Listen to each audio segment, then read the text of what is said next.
Kumusta? Hello everyone. I hope nga ang tanan nga tanaw karon, nag-view karon, maayo ang panglawas.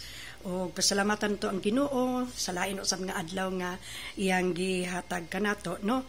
So niini nga adlaw ang atong topic mahitungod na usab sa very popular gud kaayong balatian kanang gitawag na to GERD, no? GERD is the acronym kana siya actually sa gastroesophageal reflux disease. So una doon na usa ko disclaimer nga himuon, no? I am not a doctor, I am not a nurse. Wala ko sa medical field, no? Wala ko ni ana. I'm a librarian. Pero experience wise GERD sufferer ako. Nabay word nga sufferer. Nag-suffer ako niya ng GERD for the last 10 years kapin, no? So akong i-share kaninyo kung unsa kana kanang GERD, mura kana siya ug kabuhi ba ka kana or unsa kana mura-mura, no? Diha anang dapitan natong mga Bisaya, we call it kabuhi usually, pero murag lahi ra gyud na siya, no? So acid reflux, no? So ato usa nga hisgutan ang mga symptoms ni anang acid reflux.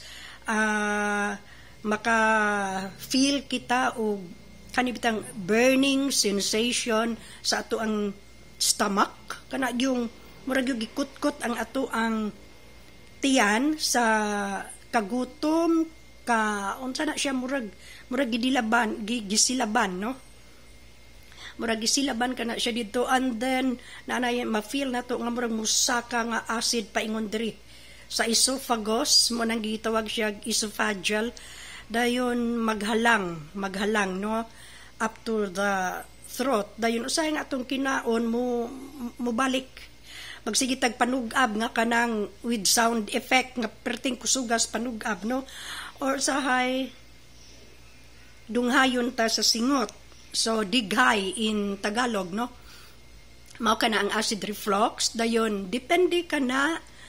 Ako personally ang ako yung ma-feel ang acid reflux, burning sensation ng acid nga musaka pingon sa esophagus, hoarseness of voice, mo ni nga akong tingog murag medyo pagaw-pagaw, dayon heartburn, mag-heartburn yun ko to the max nga di yun ko comfortable ni anang heartburn, kapoy yun kaayo, dayon magpalpitate ang ako ang heart, palpitations usa na sa mga symptoms, no? And then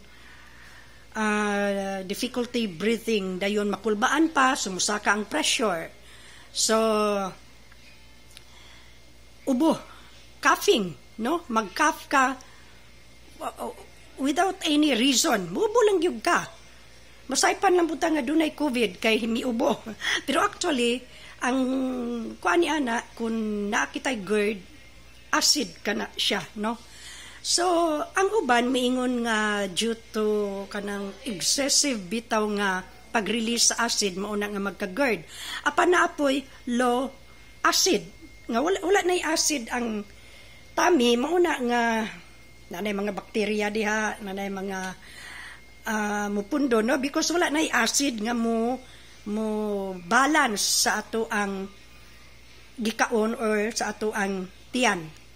So mo kanay pipila ka mga symptoms, no? Nya mugara gina siya usually during bedtime, kana matulog na tamo, higda na tamo na igara-gara niya, musaka ang acid, din maglisod ka ginhawa, dayon discomfort gayud, then mag-insomnia ka, di nakatulog kay nakulbaan na pod, no? And so kining ako nagsugod ni katong gadurog gyud ko kaog pinya na tintal gyud ko kanang with gusto gyud ang akong pagkaon sa pinya kay gigutom ko, so mo toy sinugdanan do na tingali koy gamay nga timailhan sa GERD, pero wala na ako mahibaw-in, no? Not until kadtong higayuna pag human-ana nanihapon ko dayon 9 o'clock natulog, Atong higayuna, mga 1 o'clock, maoy akong namatan nga mituyok ang kalibutan. Nag-vertigo ko. So nakamata ko. As in vertigo to the max. Nga nalisang kayo ko. And then, mibalik ko sa pikas sa left, dito nag-throw up ko. No? Excuse sa naminaw ang uban. Nagsuka ko. Dahil naluya kaayo ko. And then, gipainom kog milk sa akong sister-in-law.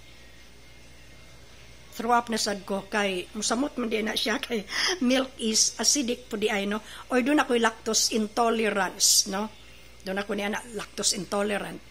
So mo pa pud pagkahibalo na ako, so naluya kaay ko hangtod nga gidala kog doktor. And then ang doktor, I was diagnosed ni anang gastroesophageal reflux disease nga gitawag nato og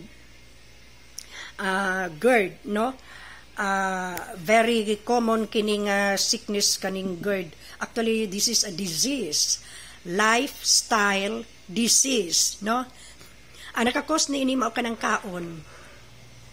Kana yung atong kaon kay ug sila pa kung makakita kog pagkaon, ako yung kanon, no? When I see food, I eat. Walay tihik-tihik, ma-junk food, nutritious food, basta kay food. Anya,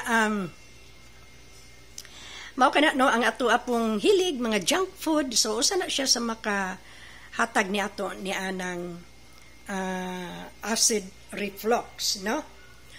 And so miadto ko og doktor, endoscopy. So nakita dito nga dako nag-opening ang ako ang kanibitang itawag nila glass kanang imbis bulb nga musira unta na siya aron ang atong pagkaon dili mo saka, so abri na di na makuano. So girisitahan ko og mga proton pump inhibitor, kanang mga proton pump inhibitor mo na siya ang mga omeprazole, pantoprazole, lansoprazole, isomeprazole, o kulang na lang isogazole. So, mauna siya mga pantoprazole. And then, naulian ko, pero na-trigger na pod agi sa kape. Kanig yung kape, misakang akong pressure sa kape, nag-inom kong kape, nahadlok na sad ko, na-hospital gyud ko actually, gidextrose ko, then dextrose ko gibutang ag omeprazole. So naulian ko dahil hingingon ang gastroenterology kay mo man sila nag-specialize ni anak nga avoid these foods, fatty, oily, hot kanang mga halang, aslum, spicy foods, kanang mga nindot nga foods macaroni, kanang mga mayonnaise. So mo nay palikayan, no. Kung unsa man ay kanon dok, tsag bland food. Ko ayay bland food. Tinola, sinugba, tinapan, linong ag itlog, anything bland. Kanang walay mga sagul-sagul kaayo, walay food seasoning, wala tanan, no. So simple living. Unya kay mangita man gyud ato ang dila pod og something sweet. Wala gyud mag-ayo hangtod nga murag nag 10 years ang ako ang GERD nga murag yung kong datugan sa kalibutan anang GERD nako kung moandar na. So sige kong inom og PPI, and then nakabasa pug ko nga ang PPI is not, ang long term pud niya is mocause of osteoporosis, no. Mao kanay akong na research usab kay hilig man kog research. So ingkonsay kong buhaton ani nga dili ko ganahan kay idara na biya ko dayon magkakuan na pud akong bukog. So ani makatawa tingali kamo ako god every morning dili na mahimog di ko mubasag Bible, mubasag gyud kog Bible. And then nagampo ko sa Ginoo nga Lord, unsa maning ako ang GERD, tabangi kuno ko nga ma-stop ni or ma-minimize or kuan na lang kanang dili ko magampo nga mawala gini siya totally, pero at least naman lang kanang ma-minus-minus, no. So pag-abri ginako sa akong Bible, mogi ako naabrihan ang Galatians 5 verses 22 to 23 nga nag-cite dito, the fruit of the Spirit is love, peace, joy, long-suffering, gentleness, meekness, goodness, faith, and self-control. Dito ko nahingang self-control. Self-control. So Lord, ang ako diyang wala mabato ni ang self-control. Sa fruit of the Spirit, kana siya gipaulahi, kay mo po na siya dugay, gyud kaayo kong batihon. So what I did, self-control plus self-discipline. Ako yung gidisiplina akong kaugalingon, galikay ko sa mga dili pakaon, o nagkaon ko sa mauray pakaon. Hangtod nga ang akong lifestyle sa eating akong giusob. So karon every morning oatmeal gid na, butangan nako og honey, butangan og banana, butangan og usahay og naay available nga avocado, apple mo na akong i-slice, akong kauban og kaon sa oatmeal with boiled egg. And then butangan akong fish nga linatan nga fish ra gyud, linatan as in linatan nga tubig ra gyud, walay sagol, walay asin. Mo na akong ibutang sa oatmeal nako isagol, dayon with egg. Dayon ang akong sudan banana, avocado, apple. Ako kana siyang i-slice. O, muna akong punit-punito, no? Kanang while eating, kauban sa oatmeal. Pagkaud to, naanad jud ko anang tinola with greens, no? Vegetables, kana akong tinola na aginay vegetables, pichay, kamote, tangkong, sa unsa lang, basta kay green, usahay pod kalubasa, no? Mga fruits and vegetables. Fruits, kadura pong dili acidic, like avocado, apple, may na uban nga acidic ang apple, pero comfortable ang akong tiyan ni ana, banana, kamote dili ko ni ana kay gas forming. So, gilikayan ako tanang letter C. Unsa na letter C? Citrus fruits. Caffeine, unsam nang caffeine, coffee, chocolates, unsa pa na uban nga letter C, mga cassava, kamote, mga ice cream, dili gani ko kaayo ana. So hangtod nga ako nang gi-practice for 1 year, quaker oat, dayon walking 30 minutes in the morning, 30 minutes in the afternoon. Walking you go, and then plenty of water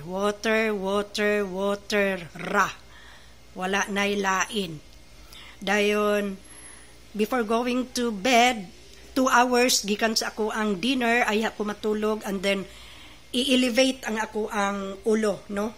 Kuan gina akong elevated gyud aron ang acid dili mo saka. So since then ako napaminaw nga friendly na kaayo ko sa GERD, ug ang GERD friendly na kaayo nako, because I practice self-discipline and self-control and lots of prayer, submission to the power of the Lord. So karon, by God's grace, wala na ko ni anang mga PPI. Kadili ko gusto nga mahimong bandage, mahimong dependent ni anang mga tambal. Kay kahibalo ko nga long-term use, ana, di gina sila maayo. So nga akong health routine karon, sunlight, sea breeze, fresh air, vegetables and fruits, katong non-acidic, plenty of water. Dayon nakabalik na ko sa milk. No, salamat sa Ginoo. Butangan na ako po na siya o kanang kanang pang mix anang milk, dili ko mag-mention kay naraman na yung mga brand. So, maulaman ka na mga igsuon nga nasulbad gid na ko ang akong GERD. Now, I have to living with GERD. Wala gina siya totally ma-eradicate na ko, pero talagsa na lang ko magka-GERD. Kay good girl na ko. Good girl na ko. Self-control, self-discipline. Ako yun nang gisimento ginako sa akong utok, sa akong kasing-kasing unya.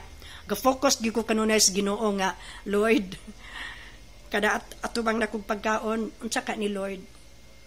Maayo ba ni siya o dili? Og dili pugni ko palihog maluoy ka. And so it works, no? So kinahanglan naman mga igsuon submission gayud sa gahom sa Ginoo, no?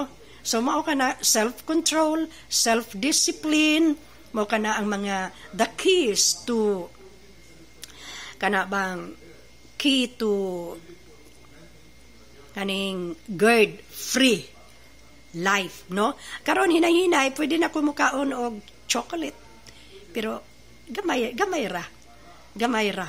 Anything nga sobra makadaot gud na, bisan ka ng gugma. Makadaot nagpalabian nimo. Pero ang agape love, that's the most wonderful thing, no? Ang gugma sa Ginoo.